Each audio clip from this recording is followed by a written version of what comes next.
right, here we go. It's another week and it's another chance to talk sports with the Sports Rush with Brett Rump. I am Brett Rump. Adam Lundy is going to be jumping on here in just a moment. But we've got to start by telling you about my week. Yes, I was gone last weekend.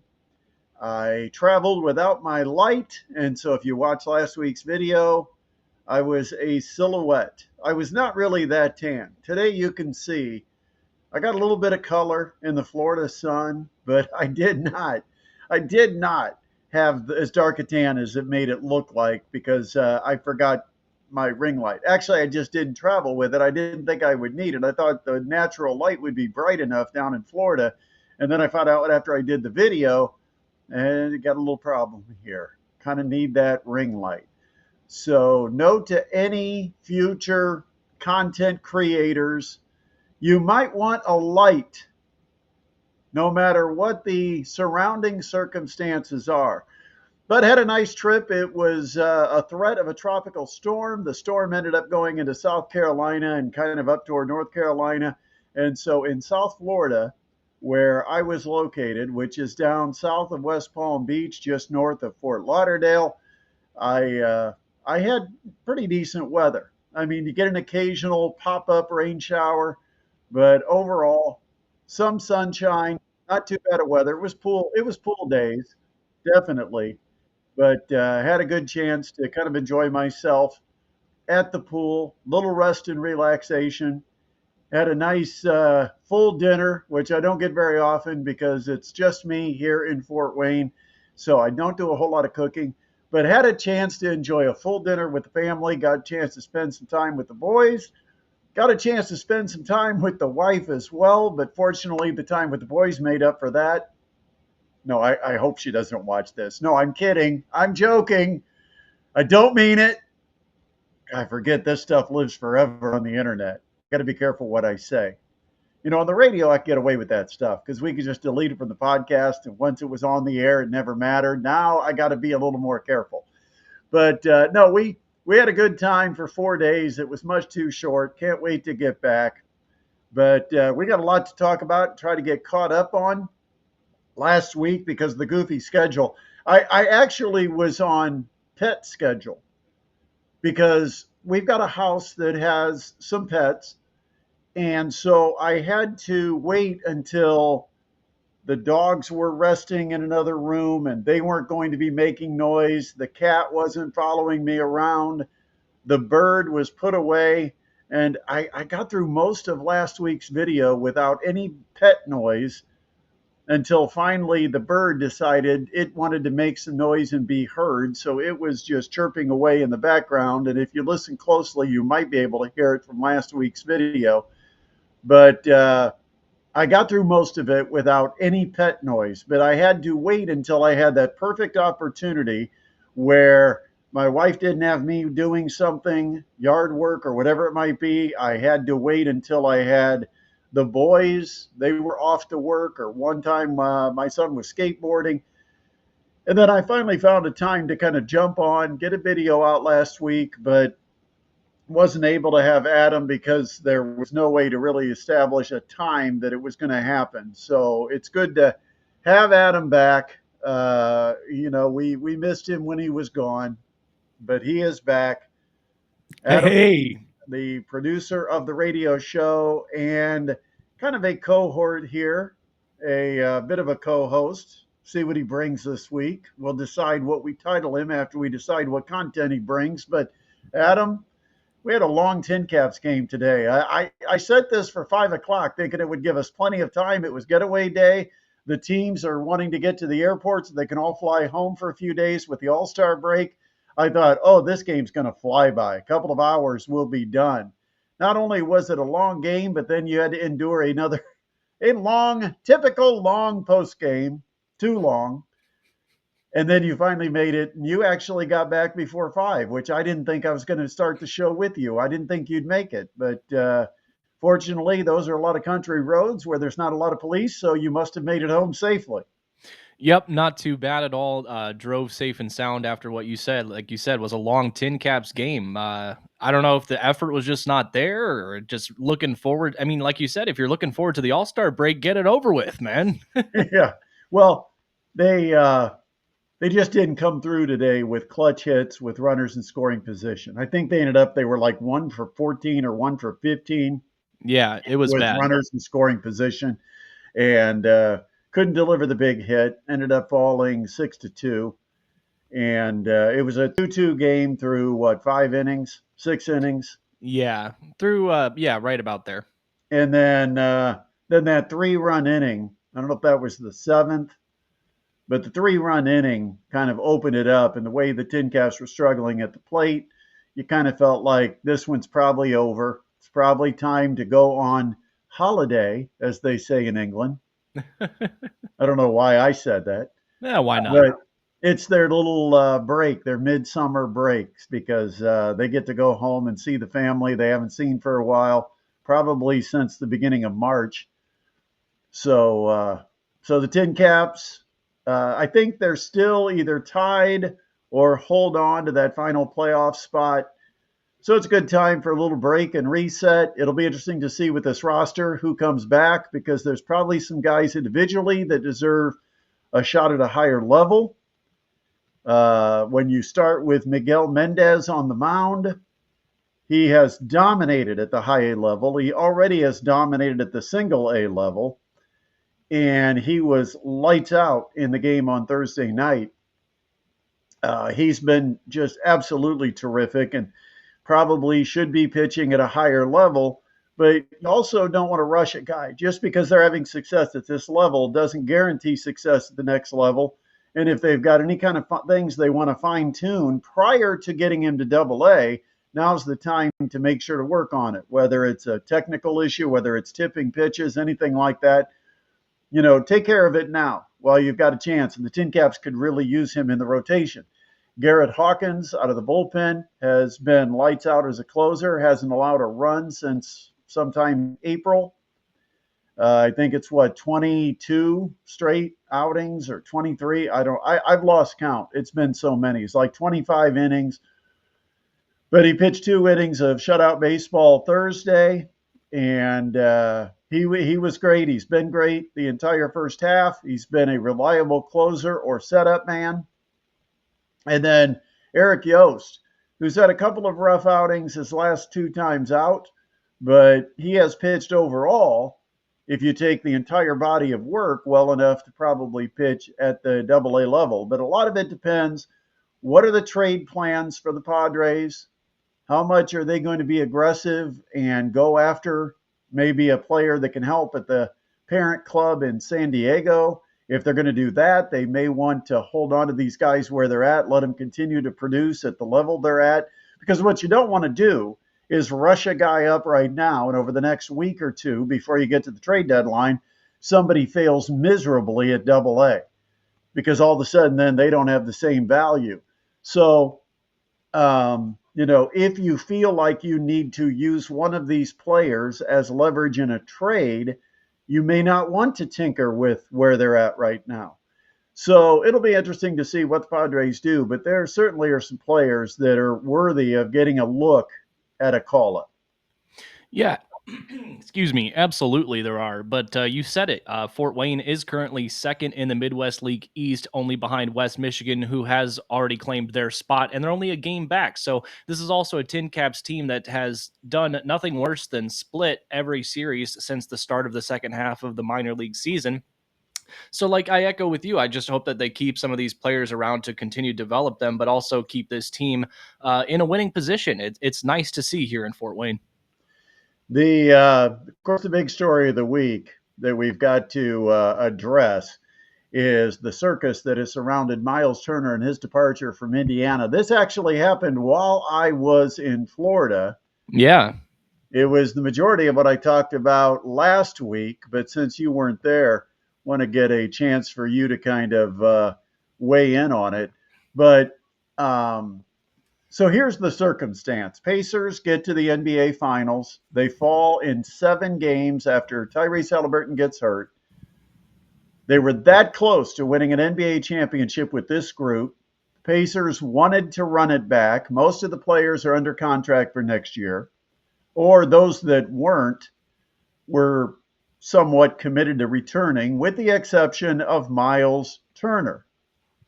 And so he was becoming an unrestricted free agent, could negotiate with anybody. That's his right. The Pacers felt like, because this is what he told the Pacers, that Indiana was where he wanted to play. I mean, he talked about his love for Indiana, his love for the organization, how they've grown together, they've built something special.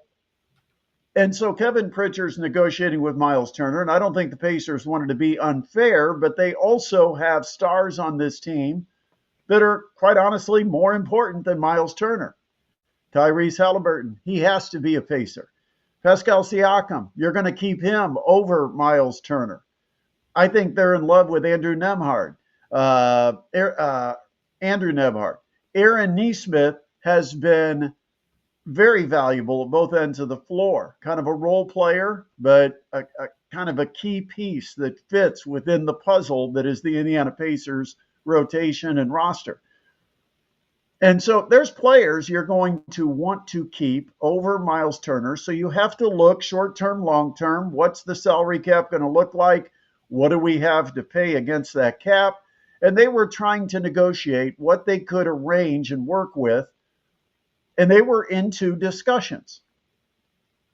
I don't think the numbers that I have heard, and the Pacers haven't shared anything specific, but the numbers that I have heard reported of somewhere over 20, maybe shy of 25 million. That's kind of the ballpark that we believe. And I think that is more than fair for a guy who's not a star. He's not going to carry your team anywhere. He's going to have help. He's a piece that fits with stars, but he is not the star by himself. He does not create his own shot.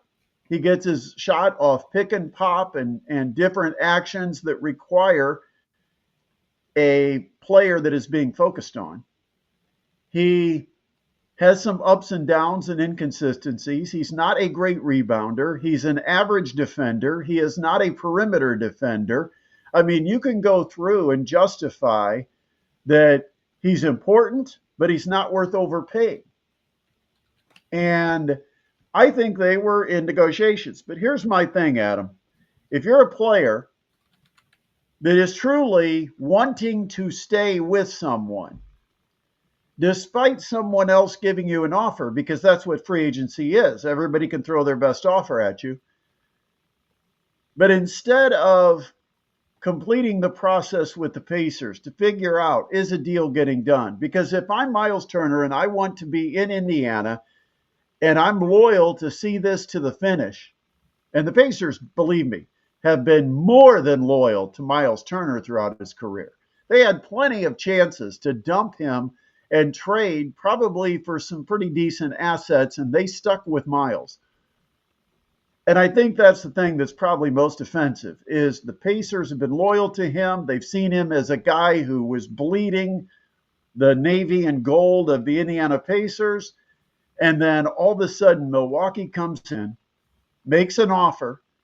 It's assumed, or at least thought, that perhaps Milwaukee made the offer with this is a one-time shot, no shopping it. It's either take it or leave it, and we renegotiate from the beginning. But they come along for a couple million more, and guess what? Money is thicker than blood. Money is what moves the needle. We were fooled to believe that maybe he would be loyal and he would sign a team-friendly deal to stay in Indianapolis. Nope, he's just as greedy as every other player we've complained about in the past.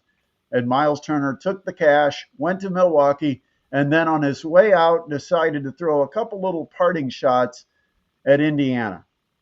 The process, I thought, was an embarrassment for Myles Turner. I don't think the Pacers did anything wrong. If they were truly negotiating, talking numbers, Great. You work it out. You figure out where you need to be to make this amicable and to make it work on both sides. But I think the problem for me is the way it happened, not that it happened. It's the way it happened. There was a time for Myles Turner to say, "Okay, negotiations with the Pacers have broke off. Milwaukee, I want to hear what you've got to say." And that's really what bothers me. Yeah, no, I'm on the same page as you. It's I'm never gonna fault a guy for getting as much money as possible on the free agent market for his talents. If a team thinks that a player is worth a certain amount and they're willing to pay it, then by all means, if that's what you want to do, get your money. But like you said, it's the process, it's the way in which it happened that's absolutely head scratching, in my opinion. Really just confusing. You start off with saying, getting out the PR to the press that Myles Turner wants to remain in Indiana and he wants to remain loyal. And then all of a sudden you're offered, maybe 2, 3 million, $4 million more a year, and all of a sudden you go on a bridge burning PR run across the state of media, just absolutely all of a sudden throwing the Pacers under the bus. I mean, were you really going to be loyal to Indiana, or did they not pay you enough as much as you thought you were worth? It's really confusing. And then, to make these comments that the grass is greener wherever you go, or Pacers fans are unhappy when I was there, and now they're unhappy that I'm gone. Pacers fans weren't unhappy that you were there; they were unhappy that you were there and playing not up to your potential, Right. playing Not what like they garbage. what they wanted for what the I mean, in some ways those people that were complaining are the ones paying his salary. Yeah. And I'm not saying it's the right to complain, but they're somewhat his bosses when they're the ones that pay the ticket price, that buy the jerseys, and come and are loyal to this team, investing their hard-earned cash, which, by the way, is nowhere near $27 million a year. No. Um, they've got a voice, and here the team finally would look like it had a chance to deliver a championship, and the longest term pacer fails to deliver in any way in the finals. I mean, he had one moment in one game where he had like a decent fourth quarter, but other than that, he needed to step up and kind of be the man because, hey, this is your team, Myles. If you want to look at it that way, I know it's Tyrese that's the star of the team now, but in some ways, Myles Turner being the longest running pacer, a decade in that uniform, that the fans could expect more from him. And so, yes, you're exactly right. They weren't complaining that he was on the roster. They were complaining that he was on the roster and not performing like they expected him to perform. It's just strange all around. So, like I said, it really just comes down to, for Turner, he was willing to be loyal to Indianapolis and the team where he's played for 10 years at the right price. And I don't know if they just weren't unable to reach that, but I mean, I don't fault the Pacers for trying to haggle after the finals performance either. Yeah, not good. If if you're okay, let's put it this way: if you're not going to have a PR person that helps you in making this as smooth a transition as possible, don't talk. Don't try to say anything because if you're not a professional public relations expert and you try to say something that you think softens the blow and keeps things, nice and comfortable, you're going to blow it. And Myles Turner has blown it repeatedly. First of all, first thing he says to the Milwaukee media is how he wanted to come there because they were so close to a championship. Did I miss something a couple of months ago when the Yeah. Pacers kicked Milwaukee's butt in the playoffs? Not only kicked Milwaukee's butt in the playoffs, but the Bucks also lost a player that would have been absolutely crucial for this next season, along with a Oh, player like Miles and Giannis.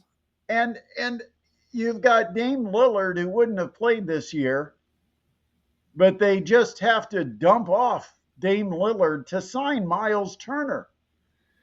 And But did it make them a championship contender to dump off Lillard to get Myles. And I mean, none of this makes sense for Milwaukee. I don't know what they're trying to do exactly. I think this is just a show me move by Milwaukee, trying to say to Giannis, look at what we're willing to do. We're going to go out and we're going to get players. And I think when Brooks Lopez left, they thought this is our chance. Let's go get Myles Turner, one of the top names in free agency, which I still don't understand because you would expect NBA executives to be smarter than that. But let's go get him to show Giannis how aggressive we will be if he stays with us. And I don't think Giannis is buying it. No, I mean, there were the reports that he was unhappy with Lillard being waived. I don't know how adding a center to a power forward, sure, you have a dynamic, front court now. Congratulations. I mean, your starting point guard is Kevin Porter Jr. and your starting shooting guard is Gary Trent Jr. What are we doing here? Yeah. I mean, quite honestly, the Pacers with Myles on the Bucks still have a better roster than the Bucks. Yeah, I would agree. I mean, to me, the Pacers have played this out perfectly. Okay, they've handled the public scrutiny perfectly. They've said the right things. They haven't thrown Myles under the bus. Yes, Kevin Pritchard did try to lay out some details as to how it happened because people wonder, how did the Pacers just let him leave? And Kevin Pritchard said, and this is again one of the reasons Pacers fans are unhappy. Kevin Pritchard found out that a 10-year player is going to Milwaukee by reading a Shams Charania tweet. Yeah. Just like you, just like me, we come across, maybe next time I see something like that, I should share it with Kevin Pritchard just to make sure he's aware that one of his players is leaving. How Bush League is that?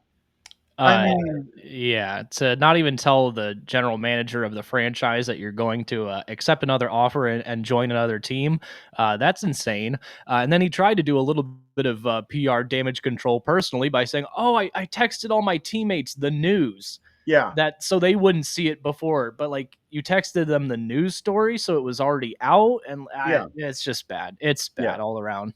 yeah. The whole thing. Now you look at what the Pacers have done to replace Myles Turner, and first of all, Myles didn't stop with what he said in Milwaukee. He then tried to put it into writing. And PR point number one: if you're going to write a letter to the team you're departing, probably 2 or 3 paragraphs will suffice. You don't need to make it like 3 pages and write a book because the more you say, the more you'll screw it up. And his second paragraph, he talks about throughout the years, I put my personal pride and ego to the side and sacrifice many parts of myself and my livelihood for the betterment and advancement of this organization. Is he saying he never got what he deserved? I What He's did you been paid sacrifice? very well. He's made over $140 million in 10 years with the Indiana Pacers. How many championships has he won? I mean, and he makes it sound like he never really got what he deserved. He took less than he should have gotten and he sacrificed for the organization. It says, I never took the easy way out. I took the criticism on the chin, bit my tongue to complain, and kept my head down and grinded through it all. And in the end, it was all so worth it. What? I don't know. That's like you said. He just tried to do the PR again himself, and it comes out super awkward and unaware, and yeah, just not aware of how Here's here's the ironic other it thing. is. You're trying to write something like that's rational, that is calming, and yet you yourself are torn up inside. And what happens is every so often you write something and that venting or that disappointment or whatever it might be. I think ultimately I think Myles Turner is going to feel like he made a mistake.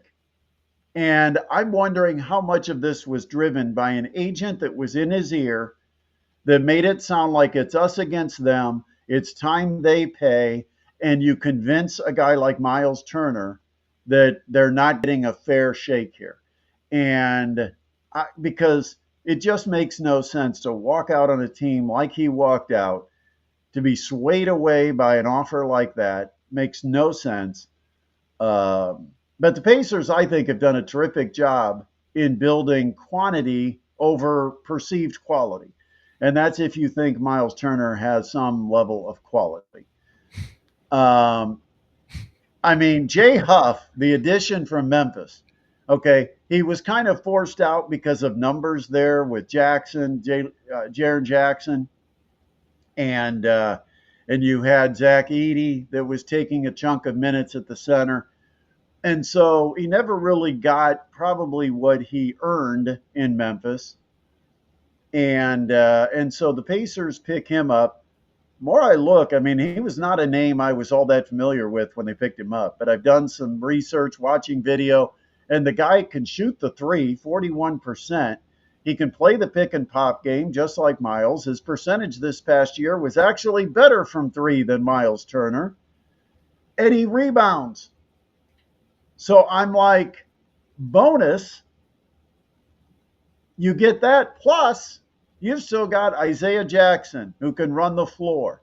He's coming back off the injury. Now, we don't know how the injury could affect him, but he's going to resign or has resigned. He's back. You went ahead and inked Tony Bradley for kind of a minimum deal. You've got him. James Wiseman is returning, which is a really screwy situation on how that whole contract went last year. It's kind of like the Pacers swept it away to give it to someone else so they could borrow it for a while and then said, okay, now he's ours again. I don't know how that worked out, but it would confuse me. But Wiseman is back. They've got depth. They've got a variety. They got people that can compete for the job. Probably three of the four are going to be on the roster. And so I think the Pacers are fine. And the fact that all four of these guys added up together are not going to make what Myles Turner made, so that the Pacers don't extend into that luxury tax situation that they would have been forced into. I heard a number that with the luxury tax and all of the extra fees and everything, that it could have cost the Pacers almost $45 million a year if they would have signed Myles Turner. Not just what they pay him, but all the fees and everything, because they go over the tax threshold. So I'm like, let's go. We got enough depth there, and I'm more than happy to let's see how these four guys do. And you know me, Adam. I always felt if Myles Turner plays well, I'm more than happy to support him. But if you just look at the pure numbers and the impact he has on this team as far as wins and losses, I don't think it's great enough that you extend yourself too far in paying him the kind of money that he's probably going to want. Yeah, I mean, at a certain point, it's just not worth it to your team and the future that you're trying to build as an organization. And they made the decision with what they were willing to pay, and Myles Turner, made the decision of what he was worth. Like I said, I'm not upset at him, getting more money. It's just the process of how he did it and the things that have been going on afterwards. That's just a complete debacle. But like you said, I'm happy with the Pacers' kind of plan for center by committee this season. I think it should work out fine. All right, Fever today, they played at home. And of course, next week, the big WNBA All-Star game comes to Indianapolis. A lot of people looking at this Fever team, scratching their head, trying to figure out what's missing with this group. Because on paper, it should be a better team. They should not be getting beat at home by some of the teams they're losing to. Today, they got it fixed. They got it turned around, but they have to do it consistently. Because we all know this Fever team is good enough when they're at their best to beat anybody in the league. But we also know they can be bad enough when they're not at their best to lose to just about anyone in the league. And you've got to have more consistency. I don't know if we blame the coach, the leadership in the locker room, or lack of the leadership in the locker room, but not coming to play against teams like Golden State, The LA Sparks, I mean, to lose twice to the Sparks, they've got to be better than that. I mean, those games mean something at the end of the season. You can't just toss these games against weak competition, and you can't make the playoffs just by beating some of the good teams some of the time. They get that win over Minnesota that they cash in, and then they come back home and lose a couple of games to teams they have no business losing to. One is, I think, understanding expectations. And that's where you look at a team and what they've done, but when they come and play you, they're going to be their best. They're going to be better than what their history probably shows as far as their true value, because you're one of the targets. And you're one of the targets because your team has Caitlin Clark. And there's a lot of jealousy in this league and a lot of players that just want to beat Caitlin. And I think that's one reason why maybe the Fever are better when she's not out there, is because now you take away that edge on the opponent. They no longer are beating Caitlin Clark. They're just beating the Indiana Fever, and there's no joy and romance in that. So I think teams come in, they want to beat the Fever, they want to beat Caitlin Clark, they want to make things rough on her and have her have a poor game against them. But there's no excuse for some of these games the Fever have lost. Now, today, they had a dominating win over a Dallas team they should beat, and they dominated them. So give credit where credit is due. But they've lost a number of games to teams they should not have lost to so far this season. Yeah, absolutely. I would put maybe a little bit of it to just a lack of cohesion. I mean, they had, Dewana Bonner leaving the team and that whole situation. They had Caitlin Clark out for, a couple periods with the injuries. Like you said, they did win some games though with her out, but then I think you put her back in the lineup and then it's a cohesion thing again. But I'm hopefully they'll start to figure things out here and get, a couple more games over 500 as the season comes down the stretch here. But I like that. It is a different team that you're playing when Caitlin Clark is on the court for the Fever. It was just Friday night. We had one of Fort Wayne's own, Kevin Kiermaier, that came back to town. It's so cool when you see guys that have true Midwestern upbringing. Kevin Kiermaier is one of those guys that earned everything he got, had to work for it, wasn't a guy that just naturally was so gifted you knew that talent alone was going to get him somewhere. It was pretty good athlete. Is he a basketball player? Is he a football player? Is he a baseball player? But once he set his mind to baseball and put in the effort, he worked and earned his way up. He realized that his opportunity was to be a great defender. He went from playing the infield to the outfield. Great story. And he actually shared quite a bit of it with the media when he made his appearance Friday night. Well, we're going to do something special because we actually have the video, unedited, uncut, raw video of Kevin Kiermaier speaking to the media. And I wanted to go ahead and play that on this week's show. So it's kind of like we have a guest when we really don't. We stole one from Friday. But let's go ahead and hear from Fort Wayne's own four-time Gold Glove winner, just a great guy. Had a 11-year career in the Major League Baseball. 11. Rays, huh? 11. 11. And is a World Series champion after winning it with the Los Angeles Dodgers last year. So let's see if I can do this, Adam. I'm going to try to play. What it's like tonight to come back to Fort Wayne and be a part of this and be celebrated in the way that you are here at Parkview Field. Yeah, it feels amazing. This is I've had this on the calendar for months now, and I knew the Tim Camps were going to do this for me. And when it was presented to me, I was very excited. But today's been a very nostalgic day for me. I've hit the high school, my grade schools, the Little Leagues, everything. Been here since about 9:30 this morning.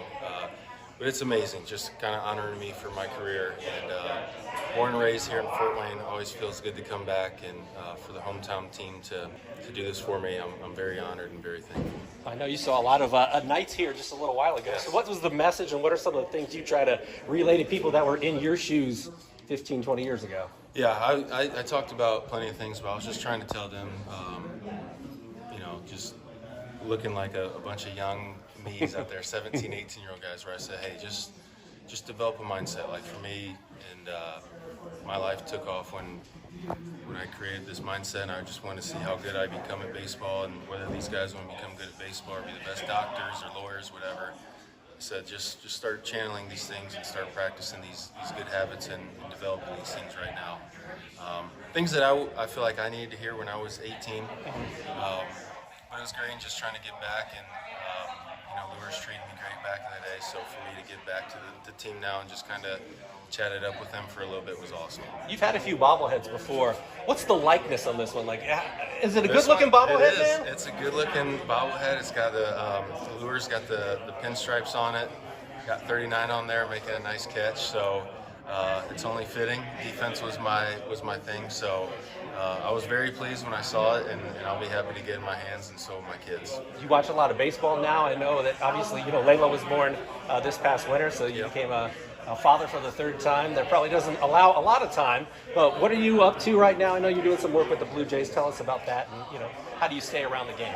Yeah, well, first, I still do watch a lot of baseball. I love it. I didn't think I was, but I still do. I love it so much, and I like seeing all the guys I played against still go out there and do it.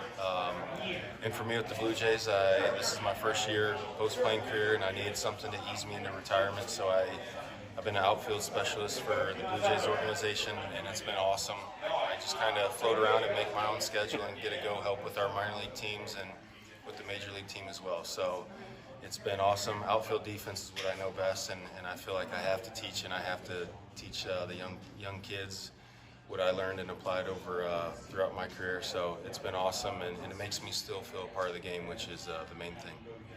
How long has it been since you've been to a Tin Caps game? Has it been quite a bit, or? 2009, I believe. Okay. And I remember that was before I got drafted, and I was like, man, I want to play here. I feel like I can play with these guys, and but it feels amazing being back. So that was the first year that the stadium got built, Yes. correct? Yeah. Yes. So are you surprised that it still looks just as good? No, it looks amazing, and every time I tell people, I'm from Fort Wayne where the Tin Caps are, and people always rave about how beautiful this field is and how it should be a AAA field, and that's just respect and kudos to the grounds crew and everyone here in the city of Fort Wayne for making it, upkeeping it, making it beautiful. These kids at this level are very spoiled. It's not every field looks like that, I promise you that, but Fort Wayne and the Tin Caps and the Padres, they knock it out of the park here. Kevin, you talked about the message you sent to the 17 and 18-year-olds. What about the guys that are out here right now? Yeah. What kind of message would you give them? Would it be the same?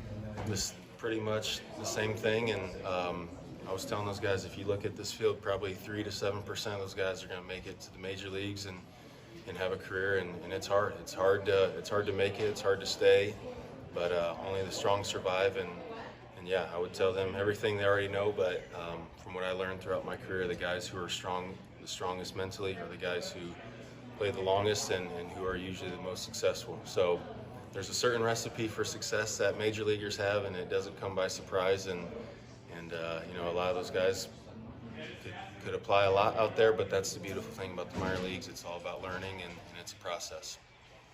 When you reflect back on your career, I know it's only been 9 months since you hung it up, but getting to go out as a World Series champion, that had to be awesome.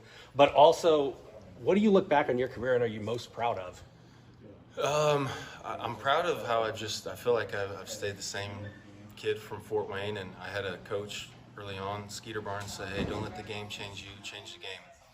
And that stuck with me from the get-go, and I always try to apply that. And, their baseball will supply you with a life that I've never really imagined, but I'm so blessed and thankful to have it and be retired at age 35 and kind of get to do what I want for the rest of forever. But I knew if I applied myself and worked my butt off that all this could be possible one day. But here I am with retirement and happy as can be. Final Four's in Indianapolis this year. Is this a year for the Boilers? My Boilers, wow, I haven't thought about Purdue basketball in a while. I am very excited. I'm very excited. Braden Smith, Fletcher, TKR should be awesome. But I'm always tuning in what they do there in Mackey every year. here, and they always have me on my toes. I guarantee that. I don't know what they're going to do, but they'll have me living and dying through every game like always. What are your thoughts on just Northeast Indiana baseball as a whole right now? You've got McKinstry just named an all-star. Yeah. Van Meter's back in town too. Zolfrank back in the big leagues. Just, I mean, you're kind of part of that first wave now. Yeah. What have you seen? Yeah, I love it. You know, growing up here and telling everyone I'm from Fort Wayne, throughout, you know, so many people in baseball world, where are you from? Fort Wayne, and not a lot of people know about here. I say, hey, don't sleep on Fort Wayne. Fort Wayne's got some athletes, and I feel like when I was coming up, it was a lot more football and basketball. And for me, I said, you know, I got a chance to maybe put Fort Wayne on the map a little bit and get some coverage here or there. And thankfully, was fortunate enough to play 15 years, and you know, takes me back to my roots growing up here and being back here now. So thankful. But for everyone out there, hey, Northeast Indiana's got some athletes and now a really good crop of baseball players coming up. So it's, you know, everyone looks at Indiana as a basketball state, rightfully so, but there's some good ball players around here as well. How different does it feel being around a ballpark in the capacity you're at now as opposed to your playing career? It's nice to see it from a different lens. I get to still be around the game and teach it and preach it to the young guys, but I don't have to get ready for the games. And my body the last few years, that was the hardest thing. So you learn so much throughout your career, and like I said, I just feel like I have to apply it for the next group of players coming up, and I learned so many good things that I feel like, you know, I've created and developed, especially with like outfield defense stuff, where I'm like, hey, I want people to see what they can do if they think like me or practice and train and prepare the way I did, see if someone else can do it, because it gave me a life that I could never imagine. But here I am today, thankful, and I feel like I got a lot more things figured out after 15 years of pro ball, and just sharing stories and like I said, just helping players whatever way is needed is so fun. I always enjoyed doing that as a player, but now it's my job to do that. Outfield specialist / mentor / lighting the fire under these guys. What have you learned about that role of being a mentor and, you know, obviously working with the Blue Jays organization, working with, you know, kids all over the country? What have you learned about that sort of since you've retired? Yeah, the main thing is, you know, when you're in your playing career, like I get to develop my mindset and how I want to tackle the day, and you try to preach how important these things are to guys, and when you don't see them doing it or fully applying, it's like, man, you're in such a great opportunity. How would you go about your business this way, type of thing. But it's just about learning and working with players from, like I said, this different lens, this different viewpoint that I'm at the coaching level, where you want these guys to want it as bad as what I did, but yeah, that's what I try to do. But I'm a high energy ADHD type of guy, so this is how when I thrive and when I'm at my best, and I just try to be crazy and let people know, hey, if you want to be good in this game, you gotta be a little crazy. But it's been so fun having this role and just giving back, and I love being on the field with baseball pants on and spitting sunflower seeds. It's what I want to do forever, and help out the next group of outfielders for however many years to come. I know you talked about wanting to continue to give back, but to be honored tonight with your jersey being retired, what does that mean to you to see that you're being recognized for your contributions already to Fort Wayne baseball? Yeah, it's amazing. I'm proud to be from here. I'm proud to say I was born and raised in Fort Wayne, and this is kind of you know, where the foundation of my future was laid, and come from a hardworking blue-collar Midwest family. So proud of that, and still try to incorporate the same values in my kid. But for the Tin Caps to do this and honor me, they didn't have to, and it's something that they said they were waiting for. And, you know, when I retired, they were going to honor me just after all I've accomplished over my career, and I think it's the coolest thing ever. I never imagined all these microphones and things in my face, but so many years of just working my butt off and doing things the right way allows me to do this, and I'm proud and I'm thankful to be a part of this community, and it feels good to be from Fort Wayne, and I'm so proud to be a Hoosier, even though I'm a Boilermaker. Hey, Kevin, you're mentoring younger players now, but now that you've retired, the generation or the torch has been passed. But when you were their age, who did you have as an idol? Who was your mentor?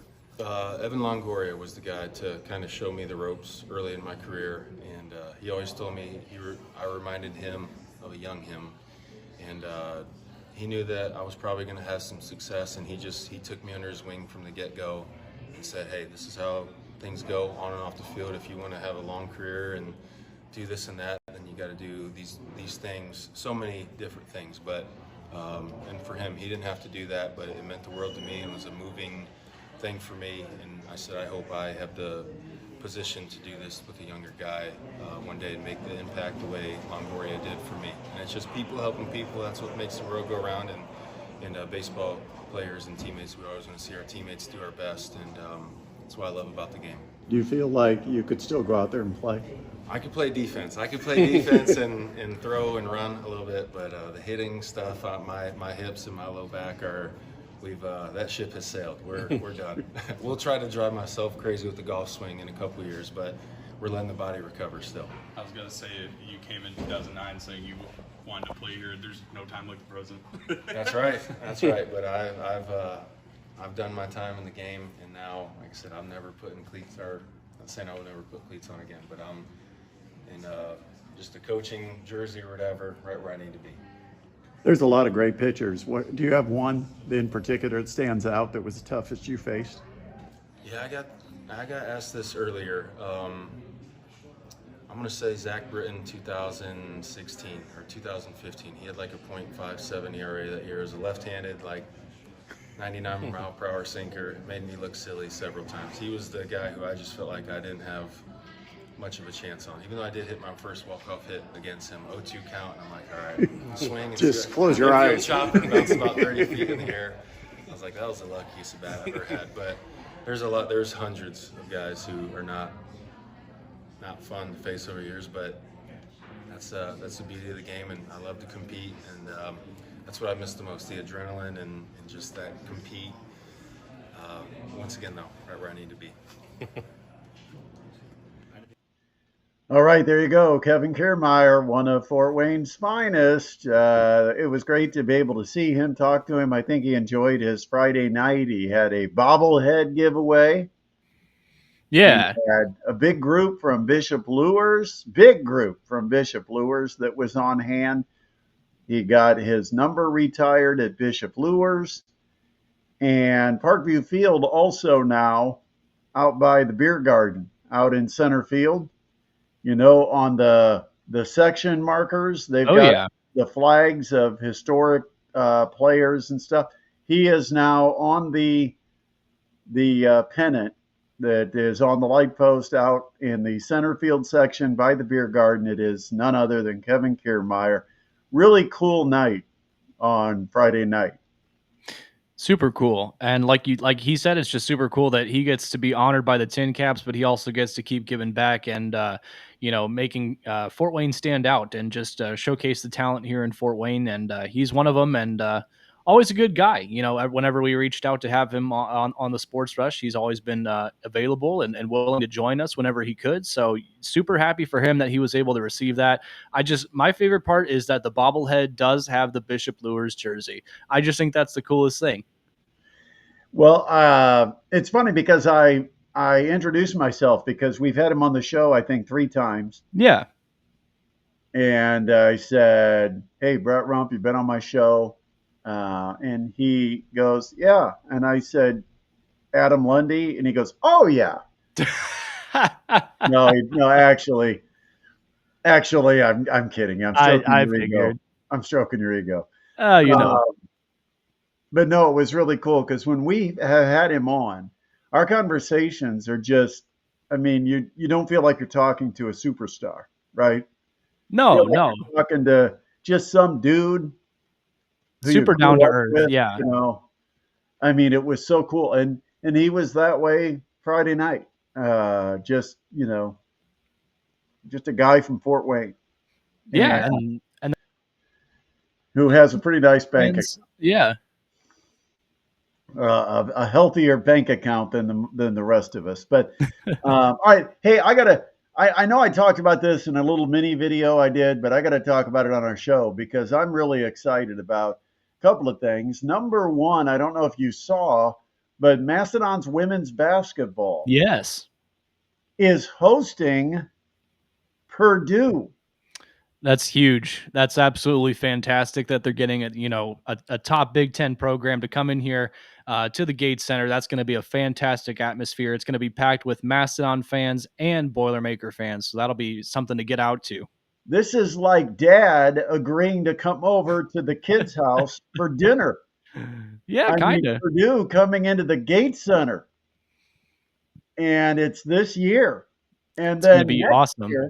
next year, you've got Xavier that's Yeah. agreed to come on a home and home. They will play at Xavier this year, but next year, Xavier will be at the Gates Center.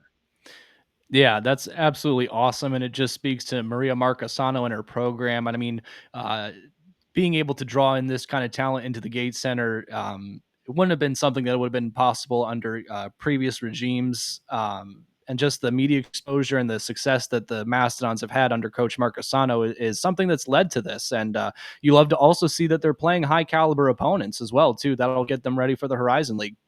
Well, hopefully, this too sends a message and sets a precedent that it's okay for big programs to be willing to come to Fort Wayne to play, Yeah. like men's basketball programs specifically. Ever since those Hoosiers came to the Coliseum, they Oh, I know. It's like, man, the best way to get blackballed off everybody's list is to go beat somebody.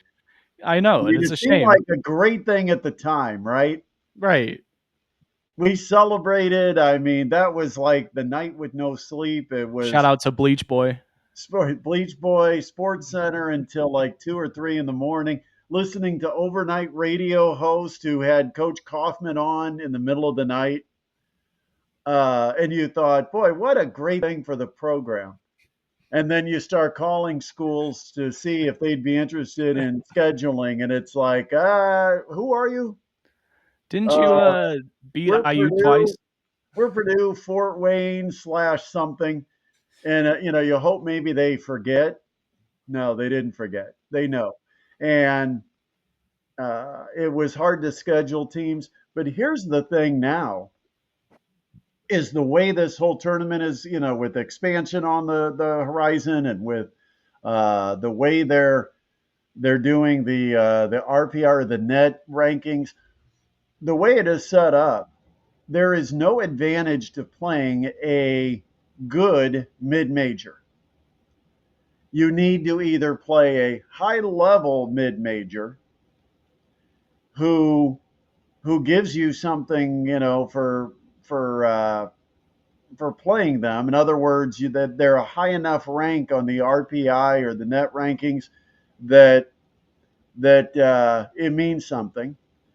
Or you have to play one of the teams way at the bottom and just go ahead and blow them out, which you generally will if you're a power conference team. And so there's no real incentive if you're a good mid-major, but not like Butler was before Butler moved to the Big East.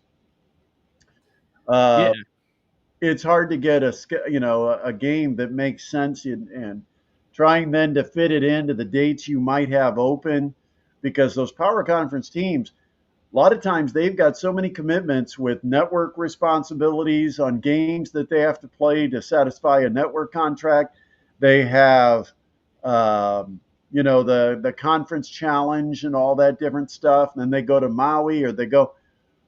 And so they only have 3 or 4 open dates, and you've got to hope as a mid-major your conference isn't playing at that time, that they don't choose someone else over you because everybody's trying to squeeze into that window. Mastodons are fortunate. It looks like, based on what's been posted publicly so far, the Mastodons are going to be playing Ohio State this year. It will be a road game, but it does look like Ohio State. What's exciting about Mastodon's men's basketball is they've got size. They've been such a short team, and it's Yeah. just nuts. They've been so short. They struggle with the glass, and they've got to have 5-man rebounding. This year, they legitimately, based on skill sets, they could put a roster on the floor, a lineup on the floor that has 6'3", 6'8", 6'8", 6'9", and 6'9". And no one would be out of position. That's the flexibility, the versatility they have with some of their bigger players they've recruited, like Ibrahim Kaba out of St. Bonaventure, guy that can play the wing, the perimeter, can shoot from distance, but can help you around the rim. Yuval Levin, he's a guy that can, he can handle the ball, he can shoot the ball, he can post up. I mean, he can do a lot of things at 6'9". He's got a pro body because he's played in the top pro league over in Israel. So there's some height, and it could be very interesting. And then you still have the guards that Coach Kaufman always has, the guards, the 6'3", 6'2" guys that are lightning quick and can shoot from outside. And so it should be an interesting mix of players that Coach Kaufman has to work with. Hopefully, chemistry. Last year it was a really close team.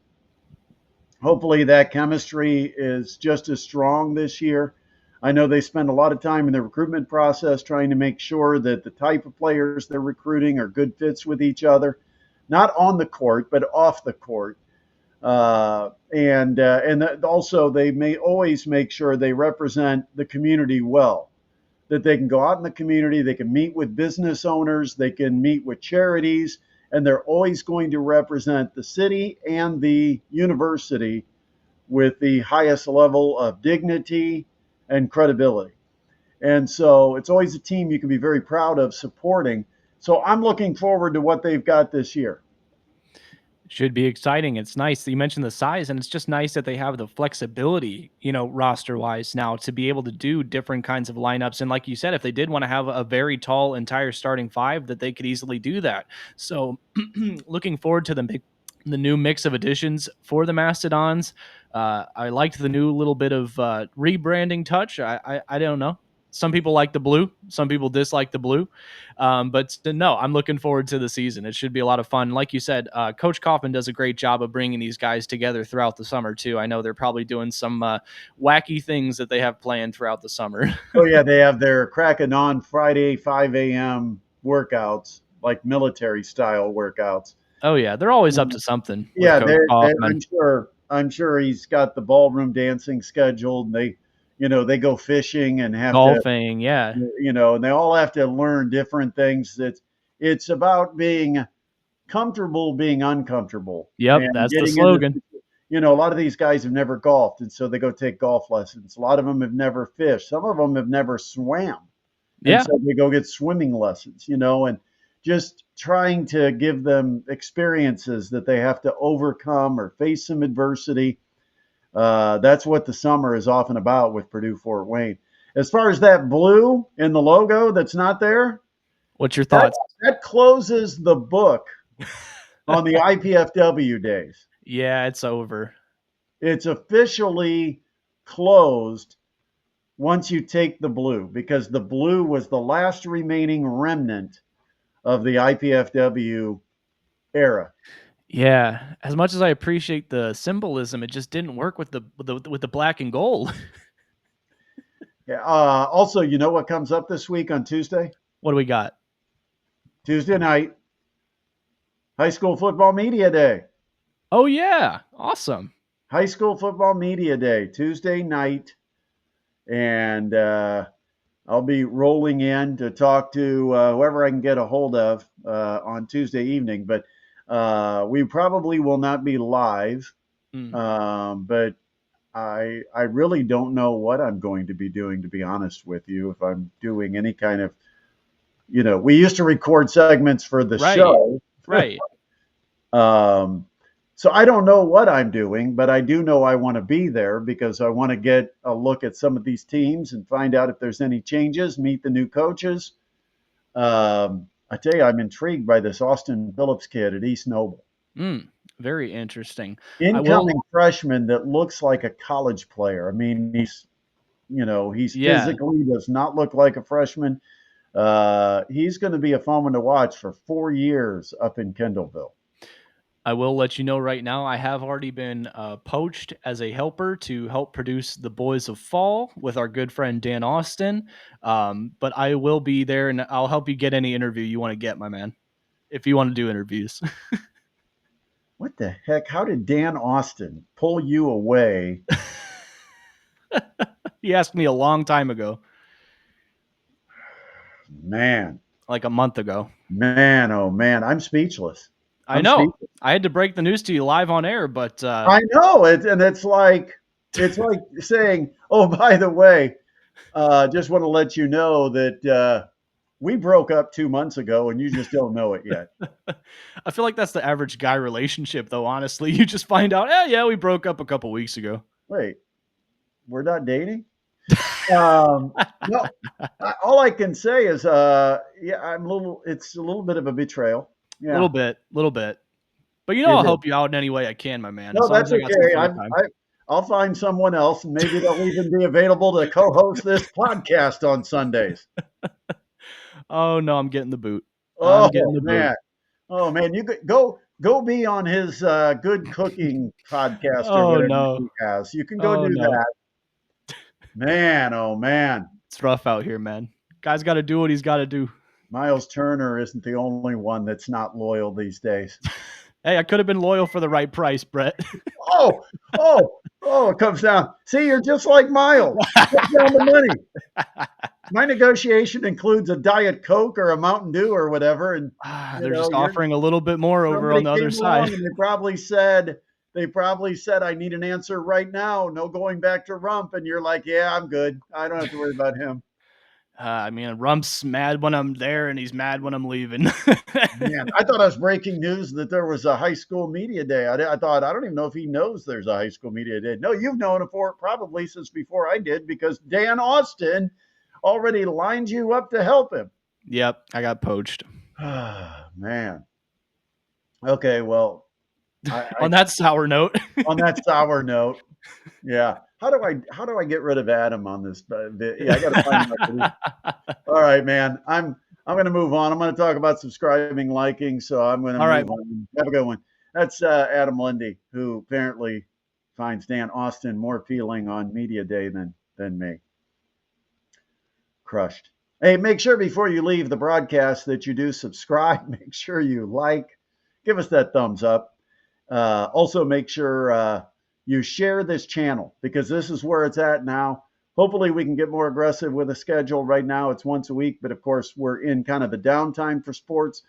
But as soon as we get things ramped up, where we get Purdue football, IU football, Notre Dame football, the Colts football, high school football, still have the WNBA, baseball, everything else going on, there'll be a lot more to talk about, and we may have to do this a little more often. But right now, just on the weekend, trying to keep ourselves out there in front of you.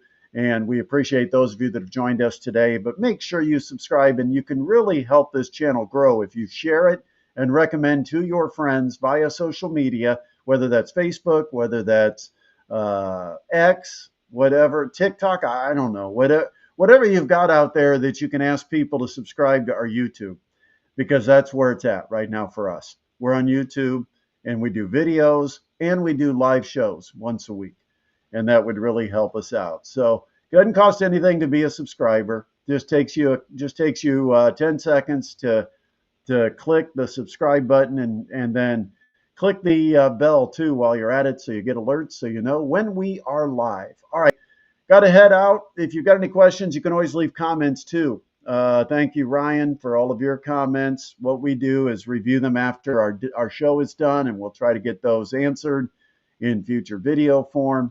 We have our videos, we have our shorts, so make sure you watch all of those. And we'll be back again, hopefully next week. You'll get another edition of the Sports Rush with Brett Rump. Have a great Sunday night, everyone.